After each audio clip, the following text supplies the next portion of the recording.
உதாரணத்துக்கு இப்போ நம்ம அந்த ஸ்கூலில் படிக்கும், அந்த ஸ்கூலில் படித்து இப்போ நீங்கள் உட்காந்து நம்ம காலில் போடுறது கூட செருப்பு, அதுவும் காசு தான். நம்ம உட்காந்துருக்க டேபிள் அதுவும் காசு தான். நம்ம முடி வெட்டினா கூட காசு தான் கேட்காங்க. அப்போ இந்த உலகத்திலே பணம் தான் எல்லாமே, பணம் தான் எல்லாமே என்று. ஆசிரியர்களே வணக்கம். கல்விதான் சிறந்தது என்று நான் கூற போகிறேன். கல்வி இருந்தால் ஆட்டோ கண்டுபிடித்தவர்கள், பஸ் கண்டுபிடித்தவர்கள், ஆனால் நம்ம மதுபானம் சொல்லும் போது செப்பலை கூட நம்ம கல்வி தான் கண்டுபிடிச்சது. படித்தால் நாம் பணத்தையும் பெறலாம், காரையும் பெறலாம், வேனையும் பெறலாம், எல்லாத்தையும் நம்ம பெறலாம். எப்படி சொல்றேன்னா,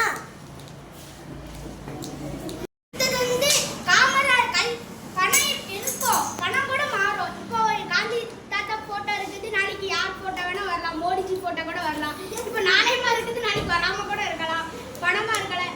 இப்போ 2000 ரூபாய் என்பது அடுத்த கொஞ்சம் வருஷம் கழிச்சு 2 லட்சம் ஆகலாம். கல்வி அப்படி இல்லை. கல்வி என்பது ஒண்ணு, எப்பவும் ஒரே ஒண்ணுதான். கல்வி படித்தாதான் நம்ம வாழ்க்கை முன்னேற முடியும். இப்போ நம்ம மொழி படிக்கணும், இப்போ வாசிக்கணும், கல்வி தானே முக்கியம். பணத்தை வச்சு வாசிக்க முடியுமா? இப்போ பணத்தை கடையில் கொடுக்காம கணக்கு பண்ணா கல்வி தானே முக்கியம். இது கிளாஸரு கல்வி தான், பணம் படிக்கல, ஆனாலும் அவர் கல்வி தான் முக்கியம்னு சொல்லி போயிருக்காரு. பணத்தை சேர்த்து வச்சாரா? இல்லலா. பணம் நம்ம எப்போ வேணா இருக்கு, எப்போ வேணா போவோம். இன்னைக்கு என் கையில இருக்கா காசு நாளைக்கு இருக்காது. ஆனா கல்வி மட்டும் எப்பவும் நம்ம கூட இருக்கு. நம்ம சாவ வரைக்கும் நம்ம கூட தான் இருப்போம். அது மட்டும் இல்லாமல் சமையல் செய்கிறதுக்கு, சமையல் புக்கு அடிக்கிறதுக்கு, நீங்கள் படிக்கிற புக்கு, நீங்கள் எல்லாமே செய்கிறதுக்கு ஒரு செங்கலோ எது வாங்குறதுனாலும் சரி நமக்கு பணம் தான் முக்கியம். அது மட்டும் இல்லாமல் சமையலுக்கு தேவையான திங்ஸு எல்லாத்துக்கும் பணம் தான் முக்கியம். பணம் தான் வாழ்க்கை. நம்ம மதர் தர்மராஜ் சொன்னால், ஒரு 1ஆவது பையனை கூப்பிட்டு வந்து நீ ஆப்ரேஷன் பண்ண முடியுமான்ட்டு. அதுக்கு இப்போ கல்வி இருக்கட்டும், இருந்தாலும் அந்த ஆப்ரேஷன் பண்ணதுக்கே பணம் தான் தேவை. பணம் மட்டுமே இருக்க வேண்டும். நன்றி என்று சொல்லி விடைபெறுகிறேன்.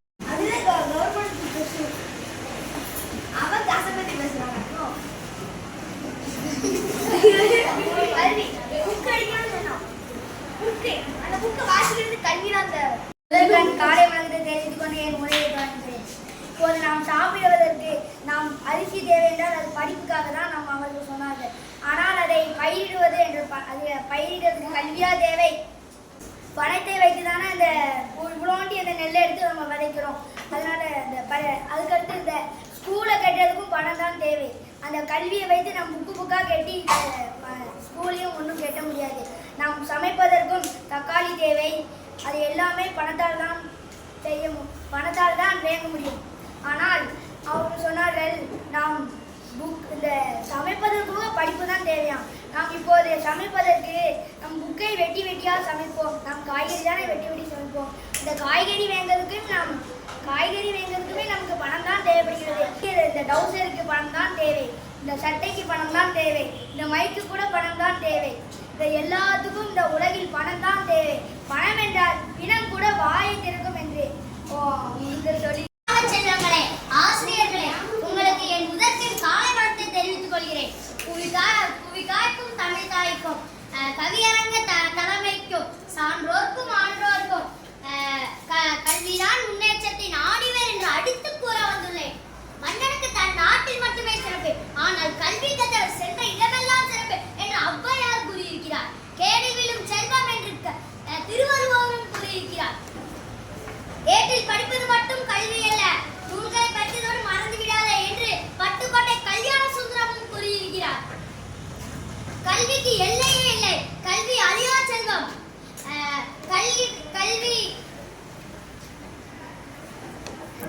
செல்வமாக கருதத்தக்கது.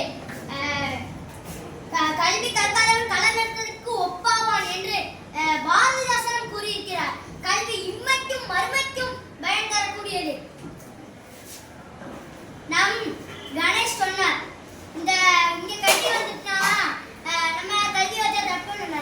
அந்த கட்டி வர்றதுக்கு நம்ம உடம்புல பார்ட்ஸ்லாம் படிச்சு அவங்க அதை தைக்கிறதுக்கு என்னத்தை வைப்பாங்க? அவங்க படிச்சு தானே அந்த டாக்டர்ஸ் எல்லாத்தையும் பண்ணுவாங்க.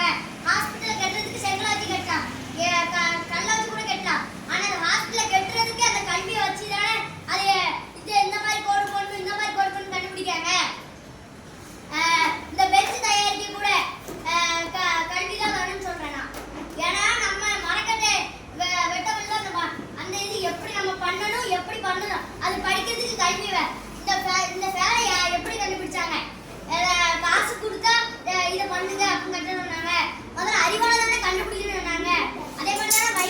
அடையவும். அவர் என்ன ஏழையா இருந்தா கூட பெரியாயி படிக்காம இருந்து ஒரு பெரிய பொருளை கண்டுபிடிச்சாரு. அவர் என்ன பணத்தை வச்சா கண்டுபிடிச்சாரு? அதுக்கு அப்துல் கலாம் அதே மாதிரிதான் ஏவுகணைய காசு கொடுத்தா எனக்கு பண்ணித்தாங்க நான் பண்ணணும்னு சொல்லணும் அப்படின்னு அவர் அறிவால தானே கண்டுபிடிச்சாரு. ஏரோப்ளேனை கண்டுபிடிச்சது ரைட் சகோதரர்கள். அவங்க என்ன கண்டுபிடிச்சாங்க? ஒரு பொண்ணு பறக்கணும்னு ஆசைப்பட்டா. அதை பார்த்து அந்த ரைட் சகோதரர்கள் என்ன பண்ணாங்க? நம்ம காட்டணும்னு அவங்க அறிவால கண்டுபிடிச்சாங்க. அதை அவங்க அறிவால கண்டுபிடிச்சு மக்கள் எல்லாரும் பண்ணாங்க. மக்கள்